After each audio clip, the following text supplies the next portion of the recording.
було таке почуття, що буде далі. Думаю, що у Язова головним мотивом були загиблі. Я чув стрілянину, тоді ще не знав, де саме стріляють і які будуть наслідки цього. И я сказал, что І я сказав, що я вас прошу категорично значит, не допустить не допустити штурму. штурма. А я починаю розуміти, що це пастка. І я в тенетах радянської влади. Закінчилось тим, що в мене обидва рукави, отут на швах були порвані, отут відірвані буквально. Але я дуже добре пам'ятаю фразу татову.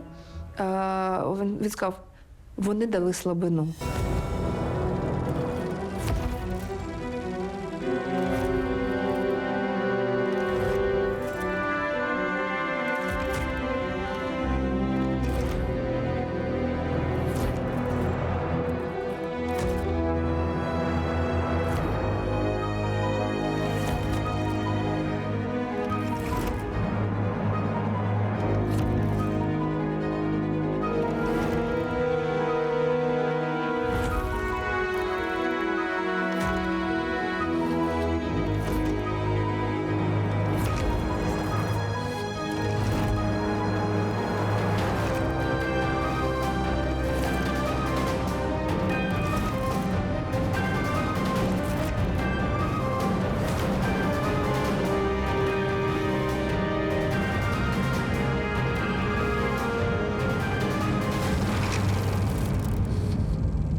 21 серпня 1991 року почалося з новин про вбитих у Москві.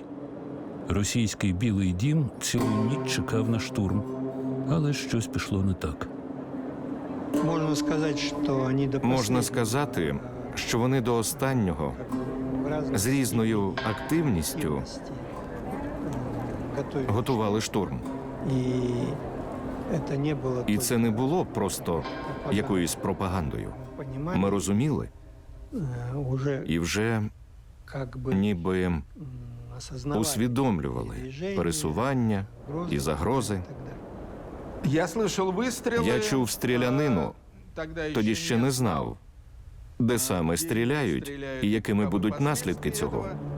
Коли я приїхала в Харків вже, коли батьки розмовляли між собою, то ми прекрасно розуміли, що саме в цей день, що нависла як незрозуміла небезпека, і якби постфактум мені стало страшно. Ми всі живі люди, я жива людина, і я 20-річна дівчина була тоді. І мені стало страшно, що а я ж там була, і що могло статися? Это было близко. Це було близько. Але я, скажімо так, далеко від Білого дому не відходив. Тому я дізнався про це вже пізніше. Дізнався про це вже, здається, з новин. Тому що мобільного зв'язку тоді ще не було. І не було такого, що щось відбулося на Садовому кільці, і тут же купа народу подзвонили і виклали це в мережу. Тобто новини приходили, як правило, за допомогою радіо або взагалі від гінців, тобто усно. У нас было ощущение, У нас було відчуття, що Крючков шукає контакти з Борисом Миколайовичем. У Крючкова було таке своє ставлення, що він зможе Єльцину пояснити і показати, чому так зробили. І, як то кажуть, знайти взаєморозуміння. І Єльцин категорично це відкинув. Розмова між держсекретарем Росії Геннадієм Бурбулісом і шефом КГБ СРСР Владимиром Крючковим відбулася майже на світанку. И я сказал, что І я сказав, я вас прошу, що я вас прошу категорично не не допустити штурму. Значит, он что-то Він начал щось говорить, почав говорити, що там а що там разбирают ваші люди мостовые, розбирають строят, мостові, значит, там ограждения, будують огорожу. потом А потім, а чому до мене ви звертаєтеся? Кто сегодня эти Я кажу тому, що я знаю, хто сьогодні приймає ці рішення. От у вас там непорядок, нема дисципліни серед цих людей. этих людей. Говорю, ну, вместе как бы На місці розберемося. Сейчас вообще Зараз спільне завдання. вы помогите Ви допоможіть удержать утримати этого від цього божевілля, власти. від цієї дурниці занадто відчайдушних ваших колег. О 5-й ранку Крючков капітулює. Можете спати спокійно. Штурму не буде. Але спокійно не вийшло. На світанку Москва прокинулася від гуркоту танків. Я помню этот момент. Я пам'ятаю цей момент. З самого початку не було зрозуміло, що це за історія така, куди ці танки рухаються. Танки, що стоять, це завжди спокійніше, ніж ті, що рухаються. Тобто я не можу сказати, що видовище танків, що рухаються, мене якось дуже обрадувало. Згодом стало зрозуміло, що рухаються ці танки в правильному напрямку, тобто з центру Москви, кудись там по Мінському шосе, в райони дислокації Таманської і решти дивізій. Ну, я не можу говорити, чи була така емоція, що пронесло. Багато ще хто вважав, що це така йде гра велика. І за участю того ж самого Горбачова, що Горбачов так тут трошечки відсунувся, він фактично ж привів до влади цих всіх реакціонерів, він дав їм погратися у цю гру. Але я дуже добре пам'ятаю фразу татову. Він сказав, вони дали слабину. І не було ніякої ефірі. Я зрозуміла, що вони дали слабину. Я зрозуміла, що не те, щоб перемога, а що цього всього, що я собі вже надумала, що його, може, і не буде. Тому я тоді, я молилася. У цей день, коли мені було страшно, я молилася. А потім була прес-конференція у стінах Спілки письменників України. Уже було однозначно зрозуміло, що ГКЧП програли.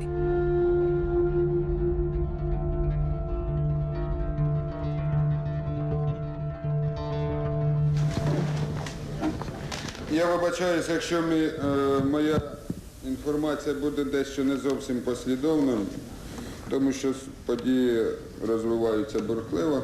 Надійшли повідомлення про те, що хунта спробувала штурмувати законно обрану Верховну Раду Росії, і вже вночі, о 2-й годині ночі, президія Народної Ради, якій доручено керувати діяльність демократичних сил на Україні, засідала. Багато хто вважав, що це ГКЧП – це просто гра, що це ніякий не державний переворот, що це тільки внутрішня така перетасовка органів влади, тому ніхто не розслаблявся. О 3-й годині Ігор Юхновський мав телефонну розмову з Леонідом Кравчуком, в якій він поставив дві головних вимоги: термінового скликання Верховної Ради України і прийняття рішучих заходів по захисту державного суверенітету України. Леонід Кравчук заспокоїв Юхновського, не став переривати свій відпочинок і сказав, що до ранку видно буде. Вибачайте, до інформація щойно прийшла. Депутат Катерина Завадська повідомляє, з Москви виводять танки, відтягують навіть ті, що не їдуть до приміщення РСФСР. Штурм в кінці не відбувається з багатьох причин, але одна з них, і головна, як мені здається, пов'язана з тим, що маршал Язов після першого кровопролиття віддає наказ прибрати війська з вулиць Москви.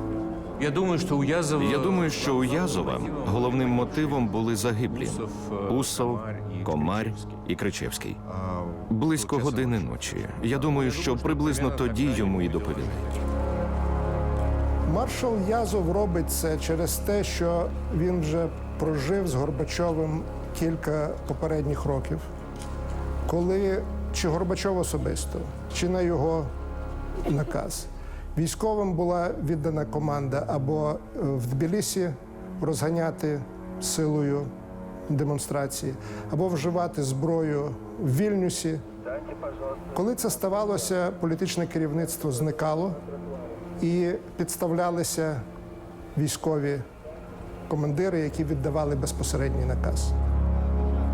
Після Тбілісі, після Вільнюсу військові не готові були виконувати ту саму роль, бо вони розуміли, що вони опиняться перед судом.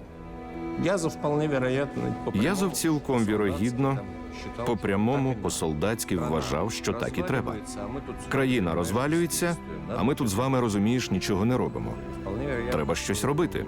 Цілком вірогідно, що в нього не було ані достатньо тонкого розуму,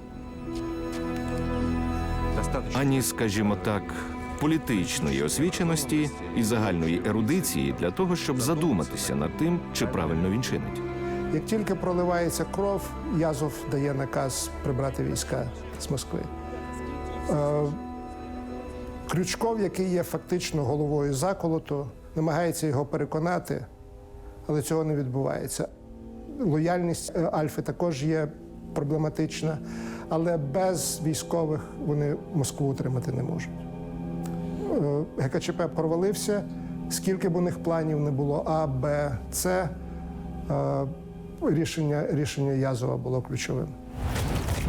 Наскільки я пам'ятаю, всі очевидці говорять, що настав момент, коли Язов важко зітхнув і сказав: «Так, все, виводимо війська з міста». І на цьому, власне, все й закінчилося.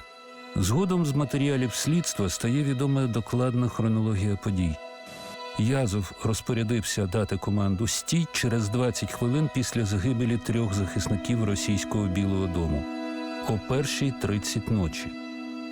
О 2:30 почалася нарада у Крючкова на Луб'янці. Язов не з'явився на цю нараду. І силовики з КГБ та МВС вирішили, що він злякався. На світанку Крючков скасував операцію «Грім».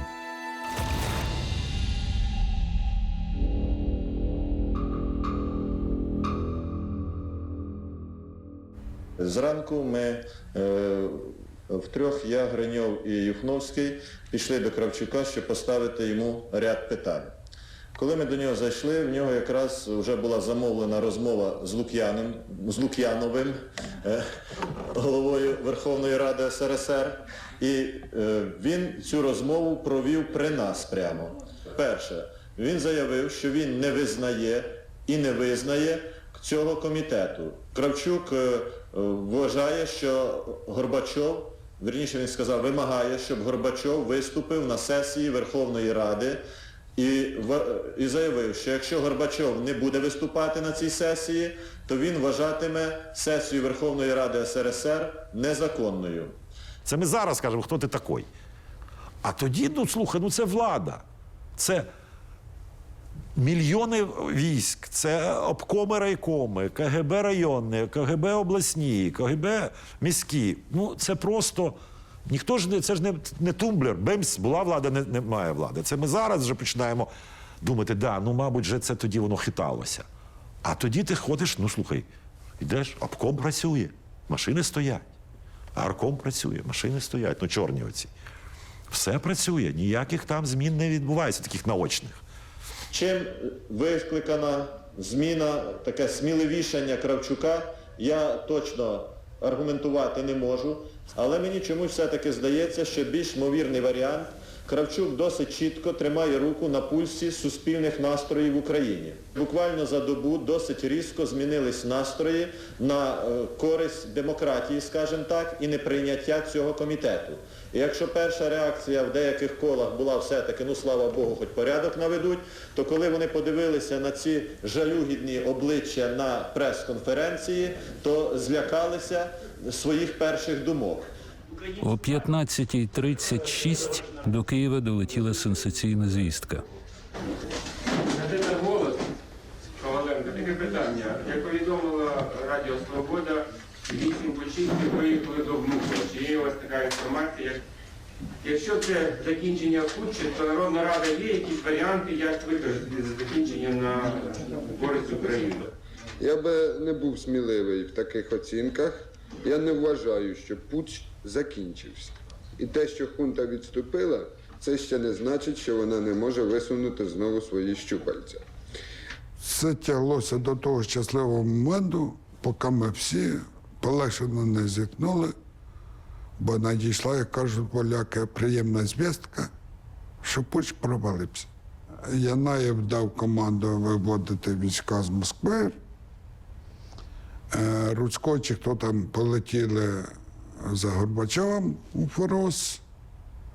Ми трішки зіткнули, ну я зіткнув на остатках емоцій і фізичних сил. Щойно я прийшов сюди, гетьман, наш один із банкірів, отримав теж телефонограму від Deutschlandbanku, де також є підтвердження про те, що, по-перше, весь комітет зараз у машинах поїхав до Внуково. Дві версії, як на мене, дві версії. Одна – або зустрічати Горбачова на колінах, або друга, ну, мабуть, Гусейна вітати, бо більше або Каддафі. У перші хвилини після цієї сенсаційної новини розліталися навіть найнеймовірніші припущення. Куди і навіщо полетіли ГКЧПісти? А найголовніше, якою була роль Горбачова в заколоті? Ростислав Кудін, газета «Мегаполіс Експрес». В разі поразки путчистів Горбачов повертається до виконання обов'язків президента СРСР, набираючи тим самим кредит довіри і колосальні політичні бали в зв'язку з наступною кампанією по виборі президента СРСР.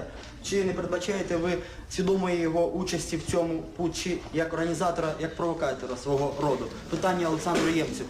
Дуже малоймовірний варіант. Я його майже виключаю, але десь 1 мільйонну долю на нього залишаю. Це була авантюра, розіграна звідома і при участі Горбачова, безперечно. І суть її була абсурдна сама по собі, бо влада бореться за владу. Немає причин так думати, особливо якщо враховувати, що найближча людина до Горбачова, Раїса Горбачова, пережила інсульт. Такі речі не відбуваються, якщо це спланована акція. Горбачов метався. Горбачов був дуже непослідовний. Вибачте за каламбур, рішуче непослідовний.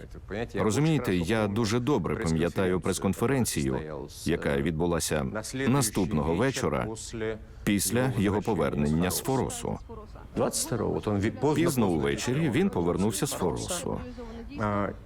І з одного боку фізичний стан Раїси Максимівни був такий, що ніби неможливо було припустити, що це було хоча б частково якесь інсценування. Ці переговори, які велися Горбачовим і Єльциним перед тим, як Горбачов поїхав в Крим, вони були записані КДБ. І Крючков про них знав. Тобто для безпосередньо членів уряду це була ознака, що з підписанням договору ситуація зміниться, тобто вони втратять свої портфелі. І це стало безпосереднім, так би мовити, поштовхом. Підписання угоди означало переформатування союзного уряду. Крючков, Павлов, Пуго, Язов після 20 серпня втрачали владу. Коліщата закрутилися. Крючков доручив генералам КГБ Олексію Єгорову та В'ячеславу Жиліну підготувати стратегічний прогноз і перелік заходів для забезпечення надзвичайного стану. До останнього сподівалися на те, що оскільки відносини між Горбачовим і Єльциним були надзвичайно напруженими, що це підписання, призначене на 20 серпня, не відбудеться, що Горбачов і Єльцин пересваряться. Коли було перехоплено і записано телефонну розмову між Горбачовим і Єльцином за кілька днів до підписання, що вони не розсварилися, що підписання таки відбудеться, тоді був включений варіант ГКЧП. 8 серпня генерали доповіли шефу КГБ про недоцільність введення надзвичайного стану до підписання нового союзного договору. Відповідь Крючкова: після 20 серпня буде пізно. Путчисты выступали Путчисти виступали против проти значит, підписання 20-го числа нового союзного договору при всіх його якісних недоліках. І навіть це їх не влаштовувало. І вони виступали як щирі борці за збереження Радянської імперії у тій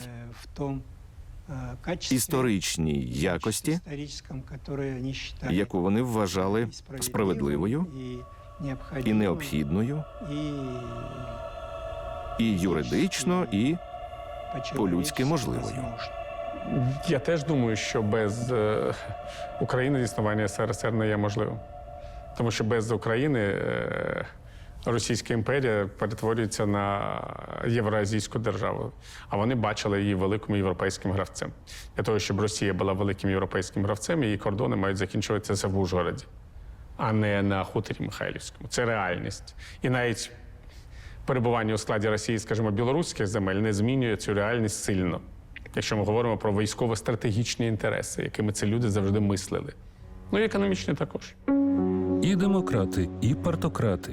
Усі в Москві були переконані, що без України СРСР неможливий. Крючков вважав, підписати нову союзну угоду без України означає поставити хрест на СРСР. Але Горбачов не бачив у цьому загрози. У Горбачова не було будь-яких причин зривати підписання умови 20 серпня 1991 року. Тобто він розраховував, що ключові республіки, крім України, підпишуть цей договір, а Україна приєднається пізніше. Розумієте, ми зайняли дуже чітку позицію. Україна не просто не підписала, я відмовився їхати туди. Ми зібралися в Києві. Я попросив Масика і Плюща тоді поїхати туди, але тільки з консультативною ціллю. Ніяких документів не підписувати. Я кажу, ви можете виступати, декларувати, пропонувати, відхиляти, але нічого не підписувати. Таким чином, було очевидно, що якщо Україна, одна з друга по величині Республіка Радянського Союзу, уже прийняла рішення не підписувати нового союзного договору, то це означало дуже погані для Радянського Союзу тенденції, які могли перерости в практичні справи. За кілька днів до путчу Кравчук і Горбачов зустрілися на дачі «Зоря» у Форосі. Пахло ялівцем і равликами. Несамовито співали цикади. Михайло Сергійович, ви читали договір 22-го року, Ленінський? Ну, звісно. Ну так от, там Україні дозволялося мати збройні сили, свої міністерства, свої відомства, все своє. Це потім уже Сталін у нас усе забрав. То хіба може наш договір бути гіршим, ніж Ленінський? Ну, з тобою важко говорити. Тоді вперше було сказано йому, от я пригадую, що не вже Радянський Союз в такій формі, як він існує, далі існувати не може. Кажу, ви ж також запропонували перебудову. Чого перебудову? Радянського Союзу. Ну, він цього не бачив. Він цього не хотів, вірніше. Тому що він знав, якщо буде інший союз, то там вже не буде Горбачова. Оце він точно знав. Якщо там буде, а ми пропонували замість федерації конфедерація, то там не буде Горбачова. Головне було для нього залишитися при владі. Оценивая по достоинству, дорогие товарищи, все, что сделано Компартией Украины, украинским народом, мне хочется выразить полную уверенность и надежду, что и парторганизация, весь украинский народ несут достойный вклад в реализацию больших задач, которые поставила перед нами сама жизнь. Михайло Сергійович, подивіться, кажу, на ситуацію. Ми провели, тоді не було такого, таких організацій соціологічних, але ми проводили як дослідження. Ставали люди при магазинах І задавали одне запитання: кого ви підтримуєте? Я кажу, так от ми провели таке дослідження. Я говорю, Михайло, ви вибачте, кажу, але ви на останньому місці. Кажу, Єльцин на другому, я кажу на першому. Ну, то ви говорите так, щоб мене, значить, обідять і так далі. Я говорю, да ні. Я говорю, вам говорю правду. Тобто він навіть у це не вірив.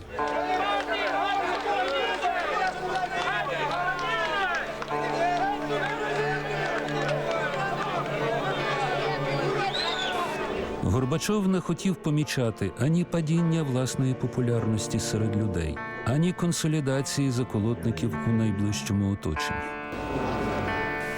По 4-й дня, в суботу, 17 серпня, на секретному об'єкті АБЦ в Москві зібралися шеф КГБ Крючков, прем'єр-міністр СРСР Павлов, міністр оборони Язов і ще кілька осіб. Саме на цій нараді заколотники домовилися ввести надзвичайний стан з 19 серпня, сформувати Державний комітет з надзвичайного стану, вимагати від Горбачова підписати підготовлені заколотниками документи чи подати у відставку. Коли виникла ідея, власне, в серпні цього ГКЧП, то перша реакція і перші кроки було звернутися до Горбачова і попросити його впровадити в дію ці плани. Горбачов відмовив. Він стверджує, що він їх послав, причому використовуючи, скажімо так, обсценну лексику або, скажімо, недруковні слова і вислови. Я так зрозумів, що ця версія стосовно того, що він їх обматюкав з ніг до голови, у спогадах візитерів не підтверджується. 18 числа этот проезд был блокирован. В этом месте стоял ГАЗ-66, пограничный автомобиль. Поперек дороги. Дорога була перекрита. О 16:32 в неділю, 18 серпня, Горбачова у Форосі відключили від усіх каналів зв'язку. О 16:50 до Горбачова прибули емісари ГКЧП.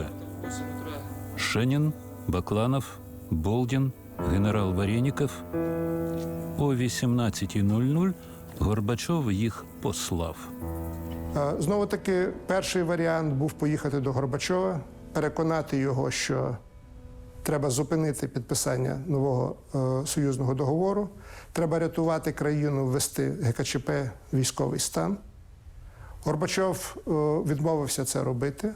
Після цього його ізолюють в Криму і починають реалізувати цей план самостійно, сподіваючись на те, що Єльцин, який є в надзвичайно поганих відносинах з Горбачовим, підтримає їх і виступить проти Горбачова. О 22:15 з Криму в Кремль повертаються емісари ГКЧП і повідомляють про провал своєї місії. Шляху назад немає. Вони засвітили свої плани. Через це вони не віддають наказ арештувати Єльцина, через це вони дозволяють Єльцину проїхати і закритися у Білому домі в Москві. І на той момент, коли стало ясно, що з Єльциним домовитися буде неможливо, вже було запізно, тобто Єльцин почав мобілізувати москвичів. І Крючков дуже сподівався на якусь приватну розмову з Єльциним, але він її не отримав, і вийшло те, що вийшло. І треба тут віддати належне Михайлу Сергійовичу Горбачову, який оточив себе деградантом і фактично позбавив можливості бути в керівництві країни людей з якоюсь реальною волею. Янаєв опинився в позиції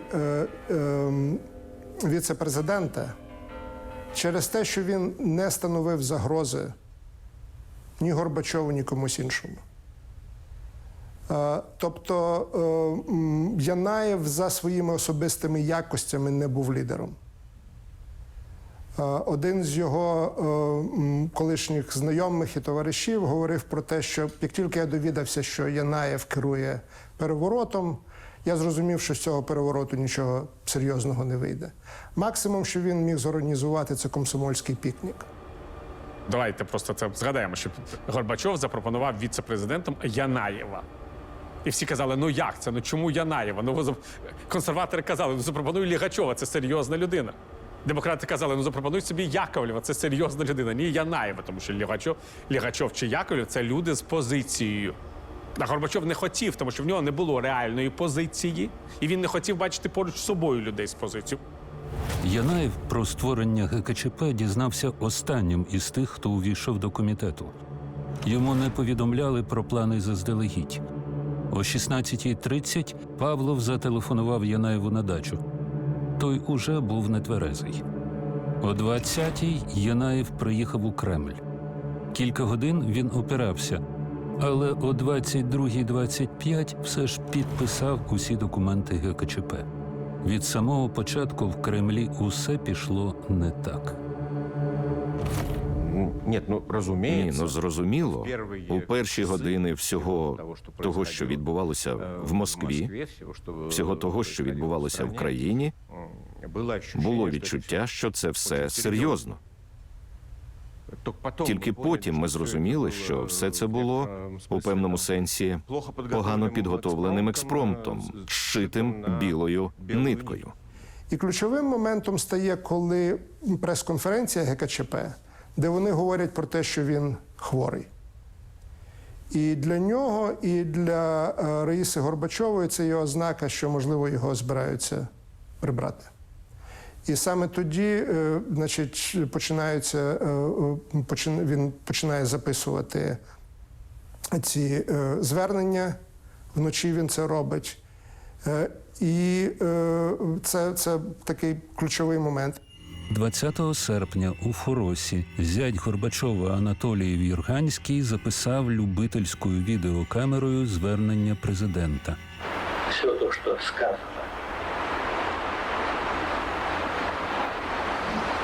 товарищем Янаевым и обнародовано в документах этого комитета, все это грубая ложь. А за добу стало ясно, що заколот провалився.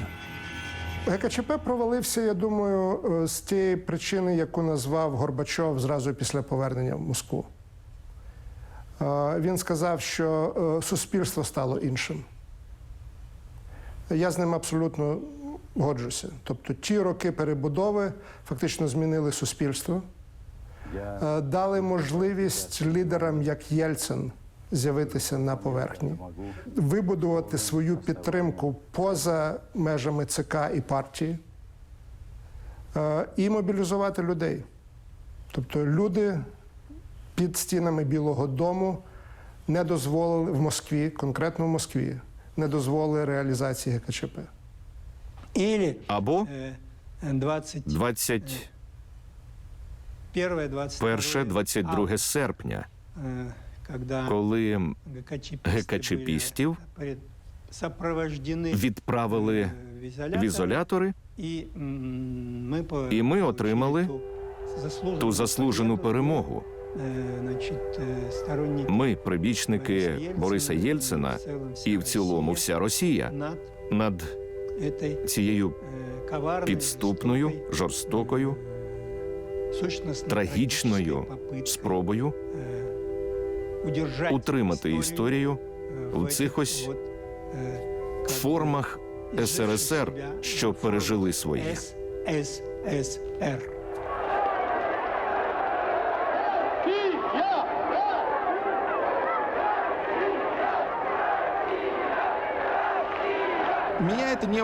Мене це не здивувало.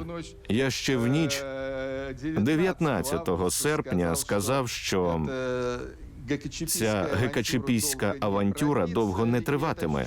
І це відчуття, воно мене не залишало увесь цей час.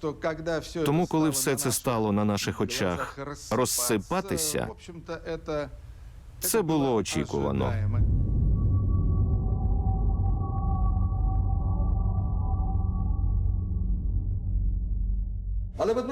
Якщо в Москві емоційний пік минув, у Києві в цей день події тільки почали розгортатися. 21 числа була зустріч Народної Ради, була ця прес-конференція, І на цій прес-конференції представник газети «Хрещатик» поставив питання про те, що а чи не пора поставити питання про проголошення державної незалежності України. Слушний момент наслідувати приклад Естонії і поставити питання на Верховній Раді про захист народу України від майбутніх путчів і оголосити або намагатися виступити з позицією про повну державну незалежність України.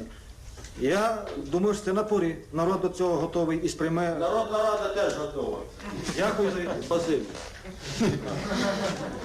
Гідрат сказав, що готова, і всі засміялися там і так далі. Тому ця ідея незалежності, вона постійно педалювалася, вона нікуди не зникала. Я позвонив товаришу, який історичний факультет закінчував, він працював в КГБ, я знав. І я кажу, слухай, Саша, а що там у вас, які там настрої взагалі у людей з погонами? О, я тебе зведу з людьми, вони все знають. Я кажу, окей. Я дійсно приїжджаю там в якійсь годині, стою там, ходжу туди-сюди на вході, проходить повз чувак. Слідуйте за мною. Не обращайте внимания, не реагируйте, следуйте за мною. І ми піднімаємося, значить, там, 17 етаж, я так просто на якийсь там поверх, я вже не пам'ятаю. А я починаю розуміти, що це пастка. І я в тенетах радянської влади. І чи у нього була якась в усі банан, ну, щоб щось там, якийсь зв'язок був. Я з ним розмовляв 2 години, як не більше. А йому, мабуть, доповідали, що в Москві за цей час відбувається. І почав він зі мною розмовляти з точки зору радянського патріота, а закінчував українським націоналістом. Тобто, мабуть, до нього йшла якась інформація, що ГКЧП не виграє. І Україна може бути, ну там же роздоріжжя, може так, а може так. Ну, але якщо ГКЧП програє, чи не виграє, то це означає, що дорога до незалежності далі продовжується. Якби виграла ГКЧП, яка незалежність, все, кінець. У Києві на Володимирській люди в погонах працювали над черговою доповідною Кравчуку. В документах КГБ змінився настрій, тон, але не стиль. За наявною інформацією, населення республіки з тривогою і занепокоєнням стежить за ситуацією в країні, засуджує авантюрні дії групи державних осіб, які намагалися вчинити державний переворот. Коли стало відомо, що путч провалився, спонтанно виник мітинг на Майдані Незалежності. Як тоді його прозвали в народі мітинг переможців. Пам'ятаєш, як завжди ці мітинги відбувались? Люди стоять, є ця перегородка металева, ті такі тимчасові, а з другого боку стоїть міліція. І люди просто почали сунутися і ці перегороди посувати. І то не раз так бувало, але завжди міліція тоді робила опір і била людей. А цього разу міліція так відступила, і ці перегороди, здається, чи посували. Але то було таке відчуття, хвиля людей змила цю тоталітарну міліцію, яка там стояла і зупиняла їх, і раптом тут люди мають свободу, і що їх не зупиняли. І то було таке почуття, що ця система, вона відступає.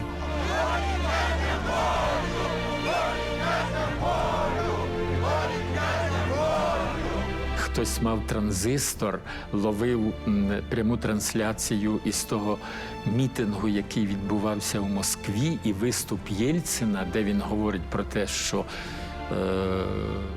вони опанували ситуацію, і ця зграя ГКЧПістів, так мовити, зараз арештовується. Это было обосновано, поскольку готовился захват Дома Советов, причем он был, это захват отработан достаточно детально, по минутам и по часам, и только наши очень решительные действия, кроме того, и, безусловно, в очень большой степени действия москвичей. І через мегафон, значить, люди слухали цю інформацію. Звичайно, тут уже ейфорія появилася.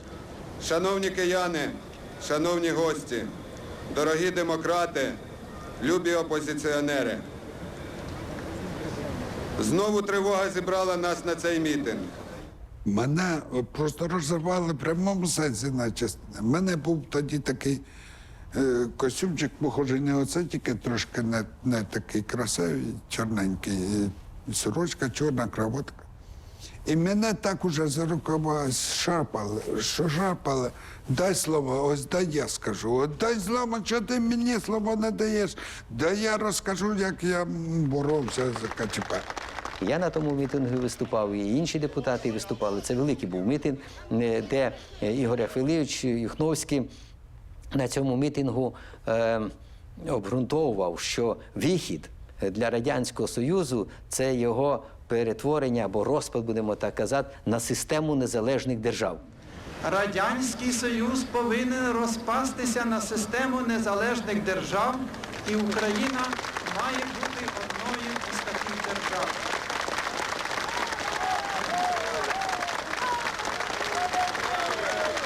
Сьогодні можна тихо сказати парадоксальну фразу, яка вчора, позавчора справді б звучала дико, а сьогодні так природно. Слава демократичній Україні і слава Єльцину.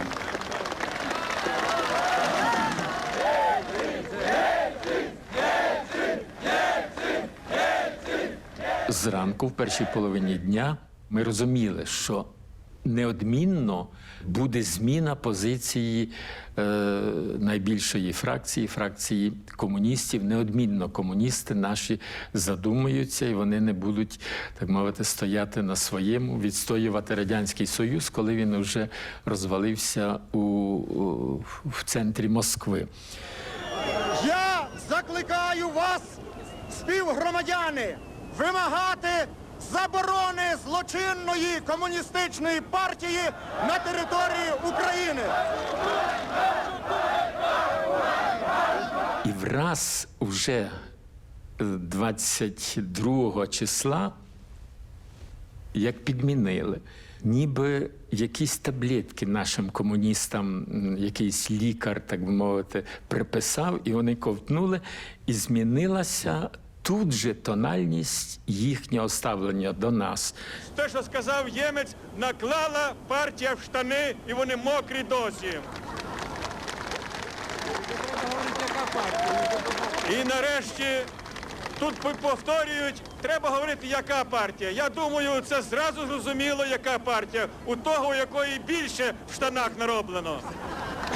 Закінчилось тим, що в мене обидва рукави, отут на швах були порвані, отут відірвані буквально. Отак ото слово просили, дай слово, мене з ніг буквально звалювали. Ми забули про одне, до справи, до котрої ми маємо зараз переходити. До справи державної творчості. Що мала Росія під час звісної боротьби і що не мала Україна?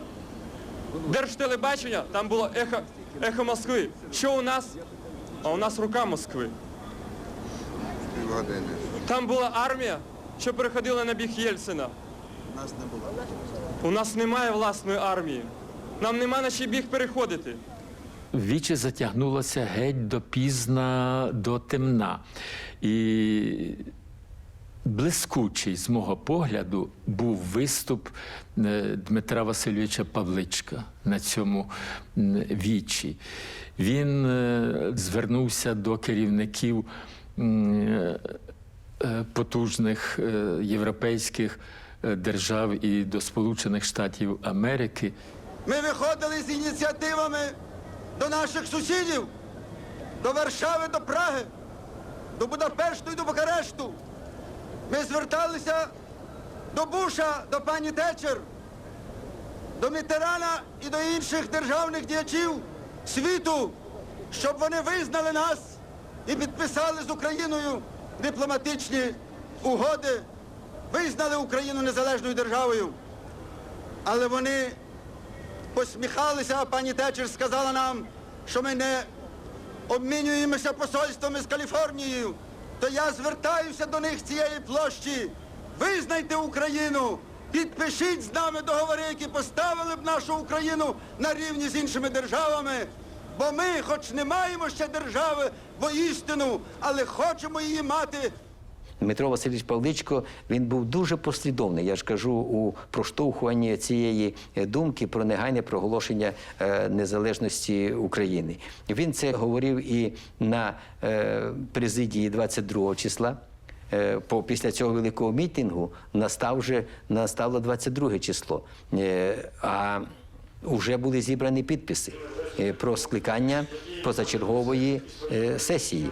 На цій президії, яка ухвалювала рішення про скликання позачергової сесії, Ігор Яхвилович знову повторив те, що він говорив на мітингу, що треба система незалежних держав, а Дмитро Васильович Павличко прямо сказав, що ми повинні ухвалити.